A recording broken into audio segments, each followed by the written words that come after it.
Hello and welcome back to our channel. Do you have a patio set that's nice and sturdy and is built a long time ago? The paint finish is peeling off and making it look ugly and all that good stuff. Well, I'm going to show you how we took the time and transformed it and made it look new. So as you can see, what this finish really looks like, it's the paint's peeling off. Actually what we did a couple years back is the paint was all dull and looking bad, so we spray bombed everything. Man, things look beautiful. But after 1 year, into the second year, now this is like year 4, the paint is just peeling off. And the question you might be asking, why is the paint peeling off? Why is it doing this? Well, you gotta make the surface rough underneath. You asked any body shop. You can't spray bomb a car or even a regular paint over top of a shiny surface. So you gotta rough it up. So we went and purchased these wheels. As you can see here, we got several of them. I'll have a link in the description down below of the different things that we use to make it easier for you if you're going to do a project like this. But anyhow, I put these wheels in a drill, and I used a cordless drill and a regular power drill, and you can see here we are just taking the time going over every surface and getting rid of all the loose paint, all the paint that's coming off. And once we go over the whole thing, now this is time consuming, I understand, so some of you might not have the time like we did to do this, so you might want to take your patio set to a sandblaster. You can look that up online somewhere, or you can take in there should be places nearby that does that for you. But anyhow, once you're done using the wheel, the wired wheel, and then we'll take like 80 grit sandpaper. And the best kind is emery cloth. It's like black, but you can use any type. And basically what you're doing there is just roughing up the surface. Now we got all the wire brushing with the wheel and the drill. I did learn through this process that electric drill is a lot more powerful, and it can get the loose paint off a little bit easier than the cordless, but the cordless did a good job as well. So let's take a look here and see what it looks like. You got all the aluminum showing through the paint. This one here didn't take as much off because it wasn't weathered like these ones were. Now we got all the sanding done. Running the sandpaper over it. We run the wire brush over it before that. Now we're ready for paint. This is the paint I'm going to use. Rust-Oleum paint, I believe, is about the best paint you can use when it comes to like metal and plastic and that kind of stuff. And I enjoy and like the hammered texture. It's like a real, well, I'm not sure how you explain it, but it's almost like a blacksmith hammering on metal. And it has all the different edges. It's not real flat and smooth. So that's what I'm going to use. And there's different colors to this, but I'm using the gray. Black gives it a rich look as well.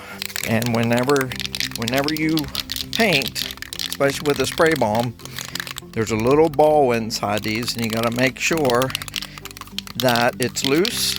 And then just shake it for like a minute or two, and what that ball does, it helps mix up the paint inside. So we are ready here. Basically what I'm going to do with these chairs is do it upside down because of the grass and stuff here. You can set yours out on some concrete like this, put paper down. It's a little breezy out here today. I don't like it to be breezy, but it's not too bad. One thing you don't want to do is paint when it's windy. And I'm going to spray the legs and the underneath portion first, and then I'll set it over. Then I'll turn it upside down. Pull the button down. I know this sounds elementary, but it makes a difference. You start out here in the air, and you see the paint going through, and then you come across and let go and follow through. That helps you with runs.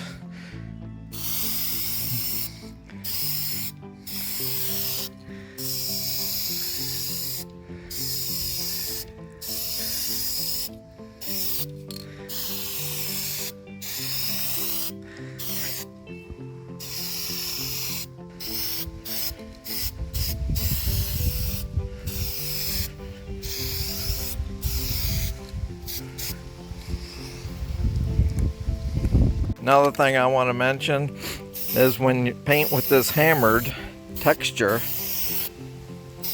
it's a little more forgiving when it comes to runs.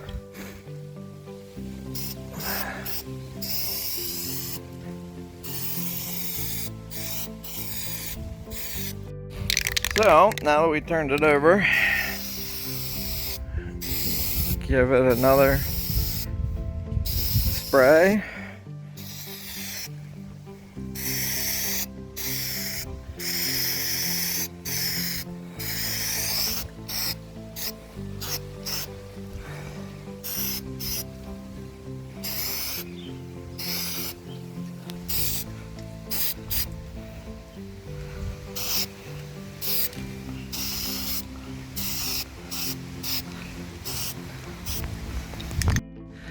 There you can kind of see how the paint looks.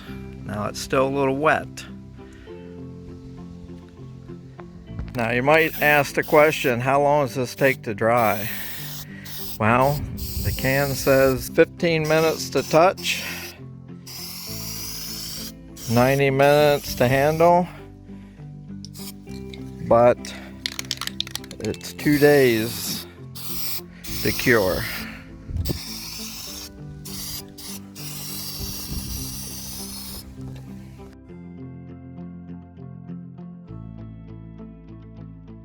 There you have it. That's the finished product. Nice and rich looking. Got rid of that old flaking off paint and everything. Now I do want to mention, I'm going to be making cushions for it. What does cushions cost? $40, $50, maybe more. Well, I bought the materials a little while ago, and my wife picked out the pattern, got the foam and all. So I'm going to tag it at the end of this video, so look for that in the future, and I'll show you how easy it is. I think I only got 10 bucks in making them. So if you saw this video helpful, go ahead and give it a thumbs up on your way out, and I'm